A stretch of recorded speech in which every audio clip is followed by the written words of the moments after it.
Like Professor said, we all have to be involved. You know, being involved means several things are happening at the same time, on a personal basis, on a group basis, on a community basis, societal basis. For example, there are a lot of citizen activism going on in Nigeria right now. There are a lot of information being shared on the social media, and I believe that that is the little ways that individual and the citizens can all come together to do this. And also, we need the international community, like you said, when it comes to the Panama Papers. Next month, David Cameron is hosting an international summit on corruption. And I believe that that will be a platform for him to try to discuss some of these issues and make their lot of talks that they've been talking about corruption turn into action. Okay, because since you agree that we have to do this, how do you suggest that we begin to do it? Yeah, well, number one, like he said, they are working with institutions. And I believe that working with institutions surpasses just looking at the cases that we have now. They will be looking at, if I'm wrong, please, Prof, can you correct me? They will be looking at how do we, because now you said they have manuals. We need a lot of those manuals in Nigeria because information, the dearth of information in our institutions, I'm not talking of institution of learning, I'm talking of our institution in the industry in different sectors, is the main reason for corruption. When you go to a public office, you need to contract business with them. You cannot get, you will speak to 3 different people and you get 3 different information. And at the end of the day, there are even some places you go to, they say, oh, go and ask him, because they've seen you talk to him. They don't want to say something against what he said. They'll say, oh, he's the one you need to talk to. And you know that what he's telling you is wrong. I don't know, for example, why I should walk into an office and I cannot read. The main thing that concerns me as a member of the public, you know, so that I know what to do. I know where to go, for example, even in our banking system. I will enter a bank and there's nowhere that to say I should queue for certain transactions and everything just look so untidy. And most times I just take them up. I'll ask for the manager and I said, I don't know what to do. I'm confused. This is a banking hall. I should know that it should be clearly marked. There are so many things happening. They expect to take money from me. They expect me to pay for certain things and it's not well displayed. Recently I was going to Abuja and I wanted to cargo some loads. And when I got to the cargo hall of the MM2 airport, I went in, there was nowhere I could know how much per kilogram. And I asked 3 different people and they were telling me 3 different prices. You know, these are the things.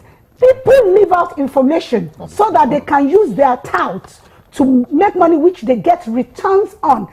These are things that government needs to look at.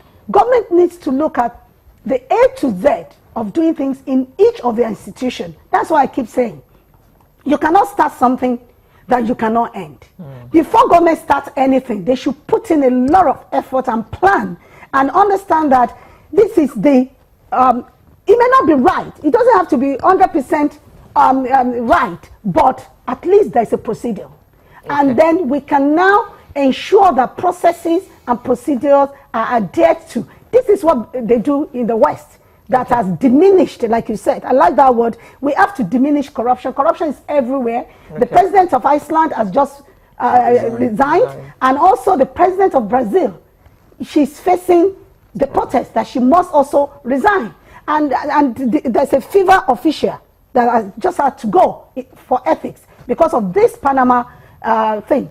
They are doing that. They were able to get that quick reaction to these Panama Papers because of the level of their own corruption is diminished. So any little taint is easily, is quickly dealt with. Unlike us, we have huge issues in Nigeria, and the Panama paper seems so distant away, honestly, because really, I'm more interested in money reaching the classroom, money reaching the hospitals, so that people are not dying for what they shouldn't die for. One of the things Prof talked about was the buying in of the individual citizens. Yeah.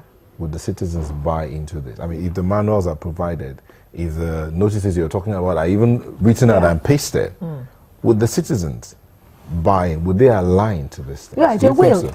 Nigeria is changing. Let me say something. One of the problems is that we have a culture of silence, and it's not helpful.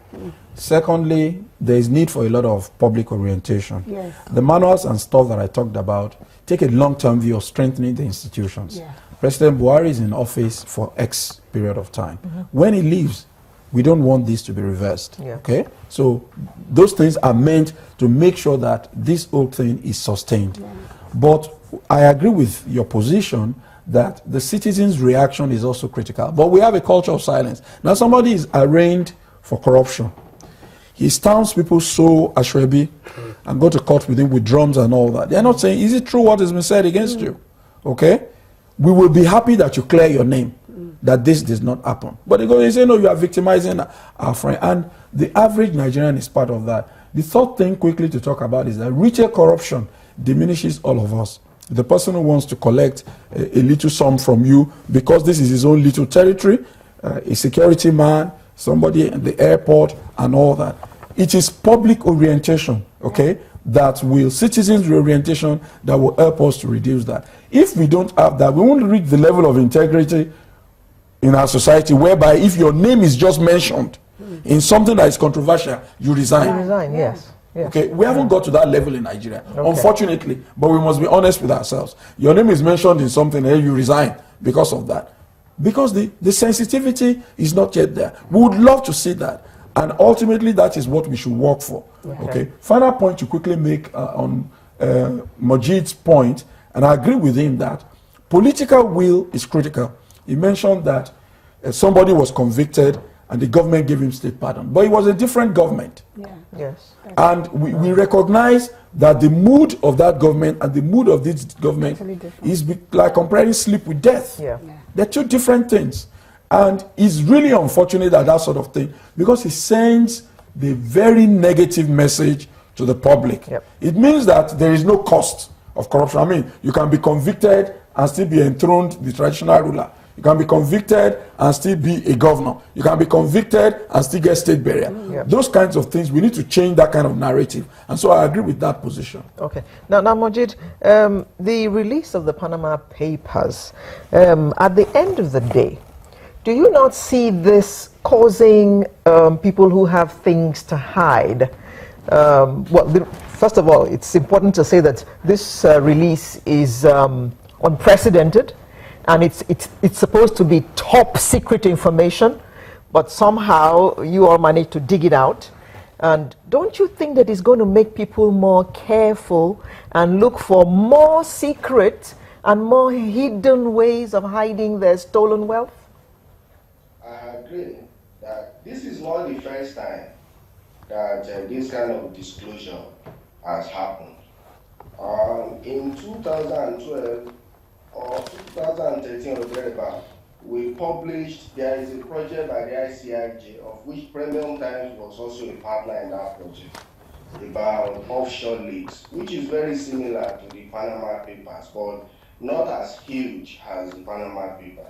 And in that investigation, so many names were revealed, although we got just a few names, about one presidential assistant at the time, Ahmed Kulak, and a few other people.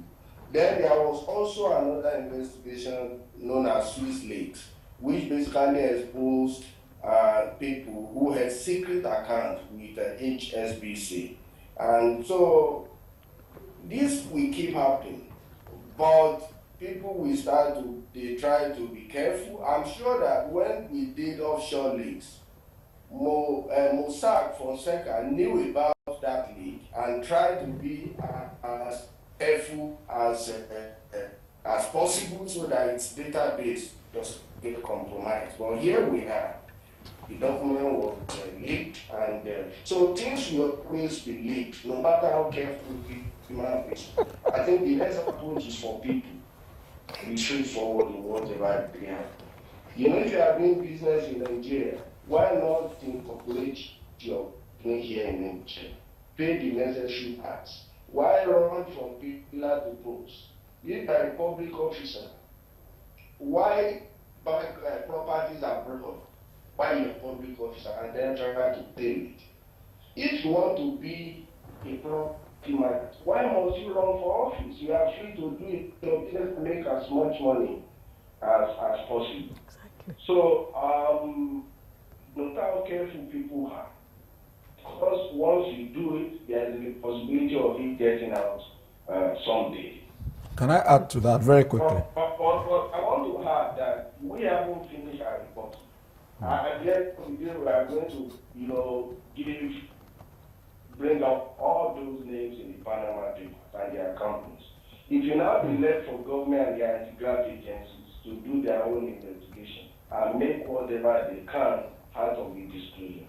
Okay, thank you. Let me first say that government is not going to ignore whatever comes from these Panama Papers. That is definitely not this government, not Buhari, number one. Number two, the need for international cooperation, I want to emphasize it. If the rules allow secret accounts, people will use those rules. And that's why we need to also put the searchlight on financial institutions. Financial institutions are a big part of the problem. Now, until TSA was enforced by President Buhari, the banks in Nigeria knew that many of the government agencies were having accounts that were not disclosed to government. Even after the policy was introduced and a deadline was given, at least 3 banks, still with the collusion of those agencies, refused to disclose those accounts. Now, one of the things I know will come up in May, just as Dr. Alabi has said, in Cameroon's anti-corruption summit. And I do believe perhaps the release of these papers is also strategic, because Cameroon's name has been mentioned at this time to say, you want to do an anti-corruption summit, very good. Let's release this thing now, at least this part of it, so that we can see how you deal with that in May. And it's helpful to all of us, because if we don't work together, the world, when they say the world is a global village, I don't think some people understand it. This is one of the things that it means, that a company incorporated where you've never heard of, one small island with maybe 100,000 people population, can redefine your own economy, is important. So we need to begin to tighten the rules. I agree with Majid that people will always, especially people with criminal tendencies, no matter how tight you make the rules, they will look for ways to, breach, to circumvent it. But